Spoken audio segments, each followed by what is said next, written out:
Solved, but not closed. That's the word from officials looking into the 2001 Anthrax attacks, 8 days after the FBI's top suspect committed suicide.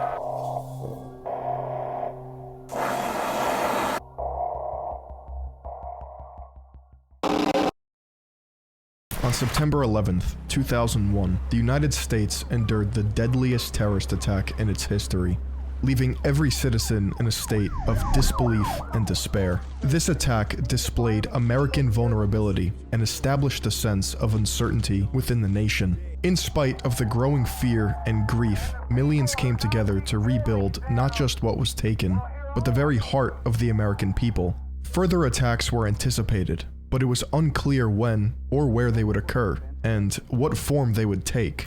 Unbeknownst to the public, another deadly plan was unfolding with the intention of harming America's people and adding to the widespread hysteria. Overshadowed by a more visceral and chaotic national tragedy, this scheme would be all but forgotten if it wasn't for the distinct weapon used to sow chaos: anthrax. Odorless, colorless, and tasteless. An invisible organism capable of sending a strong message. If a weaponized biological agent were to be released in mass, the aftermath would rival that of a nuclear fallout. Instead of a silent breeze and flash before your eyes, you would watch in horror as those around you rot from the inside out. If you've never heard of anthrax or Bacillus anthracis, it's a dangerously infectious disease caused by a gram-positive bacteria. For reference, gram-negative bacteria are usually more challenging to treat, like pneumonia and meningitis, while gram-positive, like anthrax, require precise antibiotics. It may sound relatively safe, but the CDC categorizes anthrax as a Category A agent, one that poses an immense possible risk towards public health, with the ability to spread over a large area. There's naturally occurring anthrax, and then there's cultivations made by scientists who have molded it into either medicine or a biological weapon. It's believed anthrax originated in Mesopotamia and Egypt, alongside some of humanity's earliest civilizations, beginning with dormant spores that live among the soil. In some cases, anthrax may last years or even decades in the right environment before decaying. Most often, spores get ingested by a person or domesticated animal, a hotbed loaded with sugars and water. These essential ingredients help turn the spore into a growing cell. Once active, the cells multiply while producing toxins that can cause serious illness and death, though symptoms may vary depending upon the type of exposure.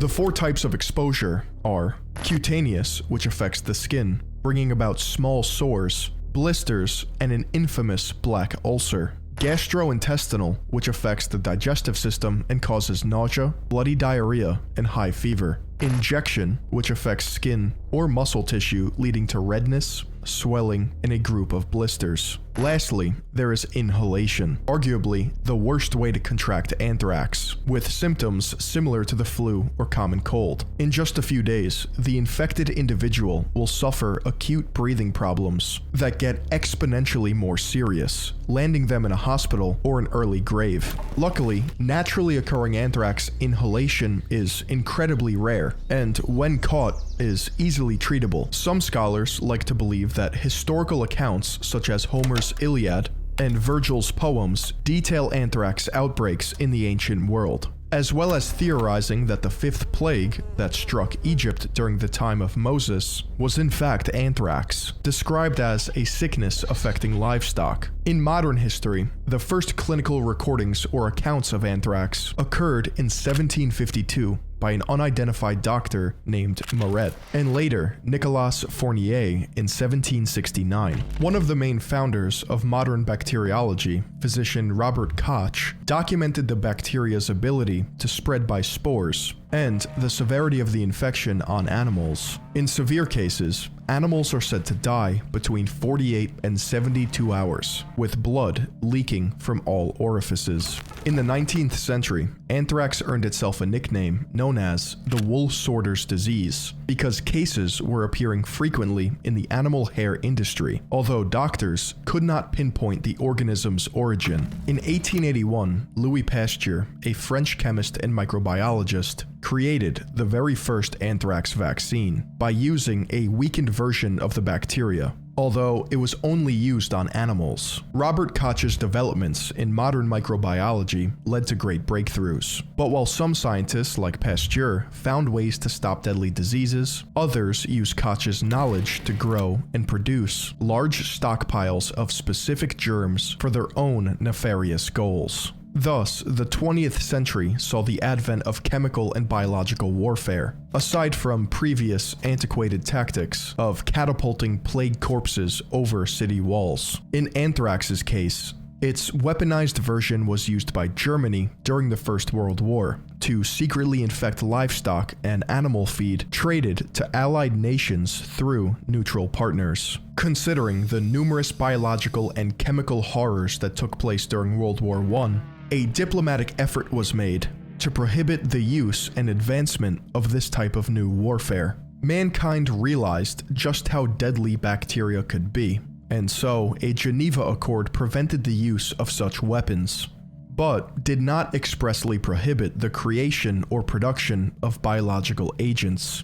In part, this ruling led to Max Stern's creation of an anthrax live spore vaccine intended for cattle, which significantly decreased its transmission to humans. At the same time, governments were beginning to upgrade their chemical arsenal by any means necessary. In a constant bid to compete with other nations' chemical arms, countries stopped at nothing to develop the latest in warfare, with no regard for collateral damage. Around the early 1930s, Japan had shown interest in producing biological weapons, deciding to conduct research in newly occupied Manchuria. Reports indicate the Japanese deliberately infected prisoners of war with anthrax and other deadly diseases, going as far as to attack several Chinese cities with anthrax by spraying them from aircraft. There was also Japan's Operation Cherry Blossoms, a short-lived plan to drop virulent diseases from planes along the United States West Coast in San Diego, Los Angeles, and San Francisco. The crew of the submarine aircraft carriers were even told to infect themselves and run ashore in a kamikaze-like suicide to spread the diseases as much as possible. As technology advanced, beside desperate warfare methods, it was up to scientists to introduce defensive measures against the many forms of chemical attacks. By 1944, just before the end of World War II, penicillin became the primary way to combat anthrax infections and other gram-positive bacteria. The West, specifically the United States, developed their own vaccine in the 50s, with a noted 92.5% effectiveness, only to be replaced in 1970 with an improved version that is still in use today. It may be easy to blame the Japanese and Germans for their use of weaponizing anthrax and other chemical attacks, but the United States and allies were not entirely innocent. And neither is your web browser. Which is why today's video is sponsored by Surfshark VPN. Surfshark VPN keeps your online identity safe by encrypting all of the information sent between your device and the internet. This keeps your personal data protected from big companies and cyber criminals. A VPN, or virtual private network, works by allowing you to swap the real location of your device with a new one. By changing your IP address, you can virtually travel anywhere around the globe. Surfshark has over 3,200 servers to choose from in over 100 countries. With Surfshark, you can access and unblock content libraries and streaming services from other countries, like Netflix or even HBO Max. You can also bypass censorship by unlocking websites that are blocked by geo restrictions. Masking your IP address is essential to becoming private online. Surfshark makes sure that your city, country, and download history aren't linked to your identity. Best of all, Surfshark offers a 30-day money-back guarantee, so there's no risk to try it out. Go to surfshark.deals/Philion for 3 extra months for free. That's promo code Philion at surfshark.com. And thank you to Surfshark for sponsoring this video. In 1942, the Allied forces experimented with anthrax to use in bioweapons, with a total of 5,000 anthrax bombs created and ready to be deployed against Germany if provoked. On Gruinard Island, off the coast of Scotland, Great Britain conducted bioweapon research in an effort to observe the widespread release of anthrax on organic matter. In conclusion, the British massacred 80 sheep that were placed on the island and rendered the environment uninhabitable for 46 years. It was becoming more and more apparent just how dangerous anthrax, or at least the weaponized version, truly was. In 1950, during the onset of the Korean War, US troops were inoculated in an effort to protect them against enemy biological warfare, because such weaponry became increasingly dangerous as countries were continuing to ramp up research and stockpile supplies. In 1969, President Nixon issued an executive order ending the US's bioweapons program. And in 1972, over 100 nations signed a treaty that vowed to destroy present inventory of toxic material and biological weaponry. Despite the mostly global condemnation of weaponized diseases, the deadliest anthrax attack would occur 7 years after these programs in Sverdlovsk, USSR. Initially, this outbreak was recorded as occurring naturally in livestock. According to the CDC, 96 human infections were recorded, with 79 having gastrointestinal anthrax and 17 having cutaneous anthrax. 64 of the 96 infected died from their illness. When it was time to talk, USSR experts reasserted that it was a natural occurrence, and the anthrax infected the meat that was then eaten. This excuse didn't last long, probably because of the nearby microbiology lab, not far from the site of the reported infections. However, it would take more than 10 years for the truth to finally come out. The president of Russia at the time, Boris Yeltsin, admitted that the outbreak was caused by improper air filters of the Soviet microbiology lab. This epidemic is now known as the largest anthrax inhalation outbreak in history. Under any circumstance, it's clear certain governments spend multi-billions on researching and engineering the latest in biochemistry in order to better understand diseases. In the wrong hands, this research can be used against armies and innocent civilians without concern. On September 18th, 2001, a week after 9/11, 2 letters were placed in a mailbox in Trenton, New Jersey, sent to Tom Brokaw at NBC News and to the New York Post, both located in New York City. 3 weeks later, 2 more letters postmarked October 9th, 2001, were mailed to Senators Thomas Dashley and Patrick Leahy at their Washington, D.C. offices. A 5th letter is believed to have arrived at American media, located in Boca Raton, Florida. Considering the reports of an outbreak at the facility, yet no letter was ever found. They were white, photocopied pieces of paper with an irregular shape. The first letters contained a coarse, low-grade anthrax powder that was brown in color. This is typical when the chemist or perpetrator in question is most likely a mad scientist in his garage. However, the second round of letters contained a near-perfect form of anthrax, a gas-like substance making it deadly and highly volatile, indicating the work of a seasoned microbiologist. There are 2 possible explanations for the differences in quality of the anthrax. 1, the attacker wanted to purposely throw off investigators, or 2, the attacker perfected their formulation of anthrax. The anthrax spores would spiral into the air from the ripping of the letter, infecting anyone who breathed them. The New York Post and Brokaw letters were identically handwritten to the letters received by Senators Dashley and Leahy. In total, 22 victims contracted anthrax as a result of the mailings, although the DOJ's investigative summary includes another 31 who tested positive for exposure to anthrax spores, as well as 10,000 more people who were deemed at risk from possible exposure and were given antibiotics as a precaution. Of the 22, 11 contracted inhalation anthrax by inhaling the spores. The other 11 suffered from cutaneous anthrax by absorbing it through their skin.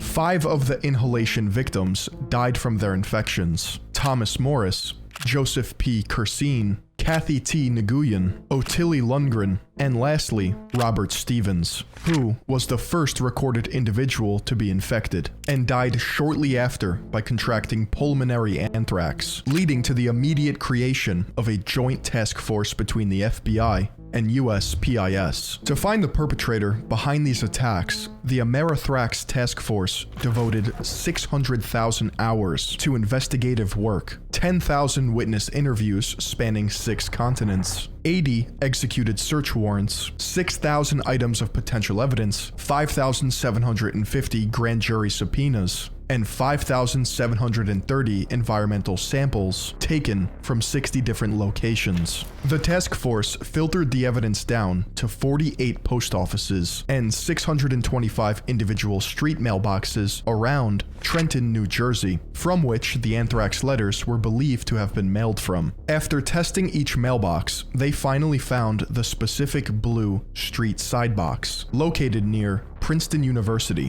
which came back positive for anthrax contamination. At the same time, the anthrax contained within the letters was closely examined to figure out its origin. 29 government and commercial universities assisted the FBI, using resourceful techniques, including scanning electron microscopy to find the source. The task force immediately began looking into scientists, especially those at the United States Army Medical Research Institute of Infectious Diseases, or USAMRID, to determine if anyone had any dirty laundry. It was first believed that Dr. Stephen J. Hatfill was the suspect, as numerous individuals called the FBI, suspecting him as the killer. It was also noted that he filed multiple prescriptions for Cipro around 2001, the only FDA-approved drug to treat inhalation anthrax. On another note, Dr. Hatfill created an unpublished book which involved a determined terrorist stalking Washington with a brave American researcher devoted to stopping a biodisaster. None of the hearsay or coincidences could be linked to Hatfill being the one behind the 2001 anthrax attacks.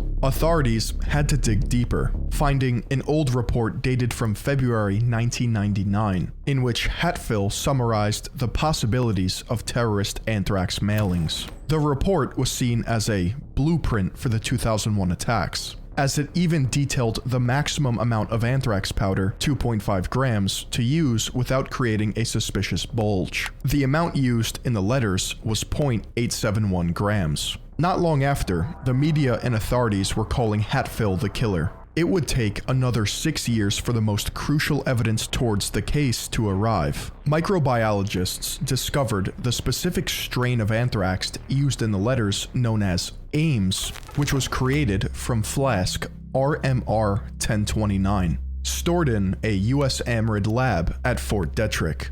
This is when the investigation switched focus to only those with unrestricted access to the RMR flask. Hatfill would be exonerated in 2008 and awarded $5.8 million because he didn't have access to the certain suites at USAMRID. The task force had the wrong guy, but they weren't far off. By searching work computers, phones, and emails within the Fort Detrick laboratory, they found potential evidence against a new possible suspect, Dr. Bruce Ivins, a senior biosecurity researcher. Bruce Ivins was born in Lebanon, Ohio in 1946. He was the youngest of 3 brothers and admired his father, a pharmacist who owned a local drugstore. According to Charles, one of Bruce's older brothers, their mother was extremely violent and abusive during their childhood. He recalled a time when his mother threw herself down a flight of stairs while pregnant with Bruce, who she wanted to abort. It's obvious why Bruce followed in his father's footsteps, becoming fascinated with science in school.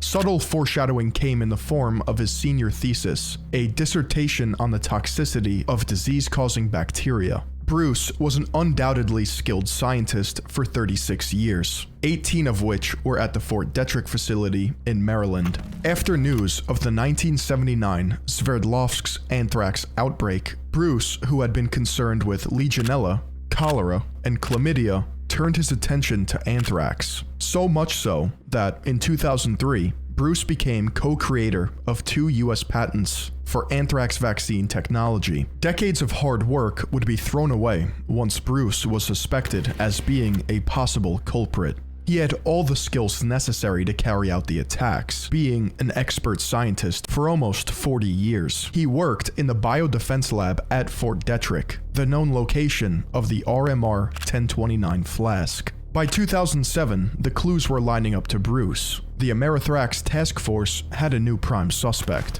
It was only a matter of time before authorities would find irrefutable evidence implicating Bruce in the 2001 attacks. They installed a GPS tracker on his car and began to regularly search his trash. On November 1st, 2007, law enforcement executed a search warrant of his home, collecting valuable evidence for their investigation. First was a collection of letters sent to Congress and media, that which held similarities to the Anthrax letters. There were also 3 handguns, 2 stun guns, a taser, electronic detection devices, and apparent spying software. Either Bruce was readying for another attack or expecting the zombie apocalypse, because he was also using his basement as a makeshift firing range. As time passed and the evidence was organized, Bruce became the only suspect. I mean, who else could it be? Bruce liked to take long drives without telling his wife, so that he can go and deliver letters from distant post offices.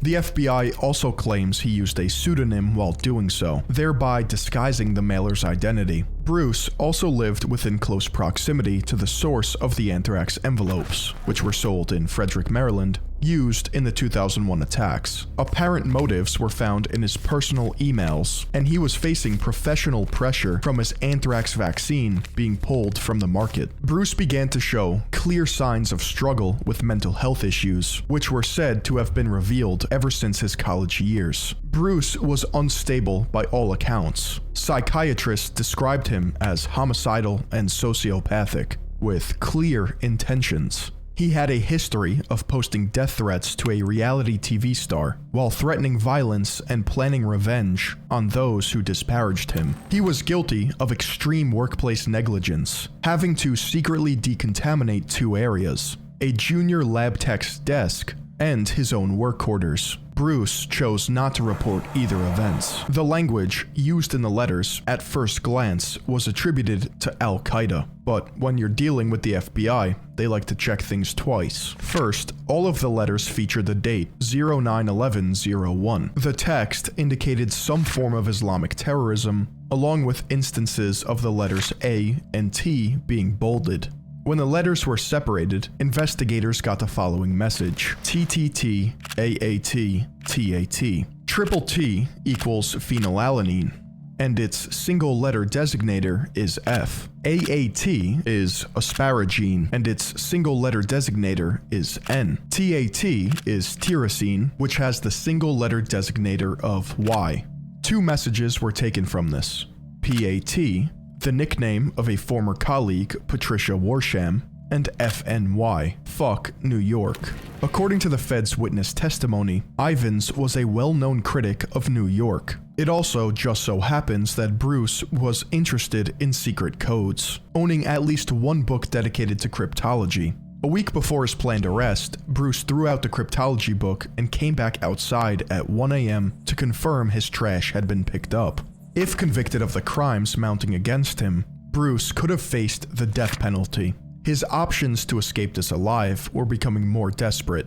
He tried to shift blame to other colleagues and even emailed himself, forging a story about why his former peers likely committed the Anthrax attacks. By far the strangest behavior exhibited by Bruce was his frequent road trips alone to the Kappa Kappa Gamma sorority in Princeton. In his own words, he would lie to his wife, drive 3 hours to the sorority, and sit outside in his car for roughly 10 minutes. After whatever activity Bruce was performing, he would silently drive 3 hours back home. Who knows how many times Bruce did this, but one thing is for certain: he burglarized the sorority on 2 separate occasions, stealing items pertaining to the sorority's ritual. There was simply no explaining this deranged behavior, or the overtime he was clocking at work in the days preceding the Anthrax mailing. Early on in the investigation, when Bruce wasn't the prime suspect, he was asked by the FBI to provide samples for RMR 1029. According to investigators, they claimed he provided questionable agents to potentially distract authorities. At this point, there was more than enough evidence to arrest Bruce Ivins as the sole culprit behind the Anthrax letters. In 2008, Bruce was involuntarily admitted to a psychiatric hospital as the law enforcement investigation left a toll on his mental health. When asked about the anthrax attacks, Bruce admitted to the FBI he had memory loss and would wake up dressed and wondered if he had gone out that night. Upon returning home and subsequently informed of his impending prosecution, Bruce was found unconscious at his home on July 27, 2008. He died 2 days later of what was recorded as an overdose from a mixture of Tylenol and codeine. This was later amended to death by liver and kidney failure, following the consumption of 2 bottles of Tylenol PM. 8 days after Bruce's death, U.S. Attorney Jeffrey Taylor released a statement claiming Ivins was the one responsible for the 2001 attacks. The reasons included the fact that he had immunized himself to anthrax, was one of hundreds of scientists with accessibility to the sole strain, and sought to gain from an anthrax epidemic, considering his vaccine patents. Bruce's death brought some closure to the investigation, but there would have to have been more done if people were going to feel safe. The contamination and cleanup of over dozens of buildings had cost taxpayers a staggering $1 billion to decontaminate. If there was to be an end to the panic, legislation was necessary to combat any possibility of a future attack, be it domestic or foreign. A compromise was reached, and before most of America knew it, the Judiciary Committee signed the Patriot Act into law. The sad reality is, the death of Bruce Ivins, bipartisan legislation, and a war against terrorism didn't stop biological weapons from being used against the innocent. Another chemical attack struck the United States in 2003, when an unknown individual, going by the name Fallen Angel, released 2 ricin letters. One was sent to the White House, but intercepted at a processing facility. The other was found in South Carolina. Fallen Angel was never found, yet in the letters they explained to authorities their ownership of a trucking company and expressed anger over the changes to some federal trucking regulations. To date, the $100,000 reward for finding Fallen Angel remains. Fallen Angel's letter was followed up with another in 2004, when a white powdery substance found in the mailroom of Senate Majority Leader Bill Frist tested positive for ricin. Almost 10 years later, in 2013, another 2 ricin letters were found, one addressed to Senator Roger Wicker and one for President Barack Obama. These letters were also intercepted, and the perpetrator was eventually found, James Everett Dutchke, a man from Mississippi, who was sentenced to 25 years in prison. One of the previous ricin letters was never tied to anyone, showing just how difficult it is to pinpoint a suspect in biological attacks, especially the right one. In stark contrast to the FBI's case against Ivins, PBS Frontline, McClatchy, and ProPublica launched an investigation that paints a different picture. With years to look over the FBI's claims, these sources state that there would have been a significant amount of doubt against their anthrax suspect. The FBI was convinced that they had their guy. After all, he was a total weirdo who exhibited near psychopathic behavior and devoted a portion of his life to studying anthrax. It had to have been him. The fact remains, Ivins never had a chance to defend himself in a court of law. The biggest discrepancy between the FBI's account and ProPublica's is Ivins' deception of law enforcement. On one hand, the FBI claims that he sent them shoddy samples of anthrax spores for testing. They disclosed 2 potential samples that he provided. In reality, he sent them 4, 3 of which had the identical biomarkers known as morphs, which would indicate that the anthrax spores came from his flask RMR 1029. This proves that if Ivins was in fact the bioterrorist, he wasn't trying to cover his tracks, as he sent them spores that actually matched the anthrax strain in the letters. In other words, if Ivins was the killer, he just gave them the murder weapon. Over the course of the FBI's investigation, Ivins worked hand in hand with law enforcement to try and find the source of the anthrax. He wasn't the only one with access to RMR 1029. Additionally, the FBI could not prove that Ivins was capable of creating dry anthrax powder from wet anthrax suspensions, which were typical at Fort Detrick's lab, or the fact that he allegedly created the coded message of Islamic rhetoric. They could only speculate that he had the opportunity to do so. Looking back, it's easy to identify the FBI lied or conveniently didn't disclose the full scope of their investigation. If anything, the bureaucratic investigators in charge of prosecuting the anthrax attacker overstated their certainty. Was it Hatfill or Ivins all along? Did an unknown third suspect escape justice? When it comes to the truth, we may never know. We can only decide who to trust.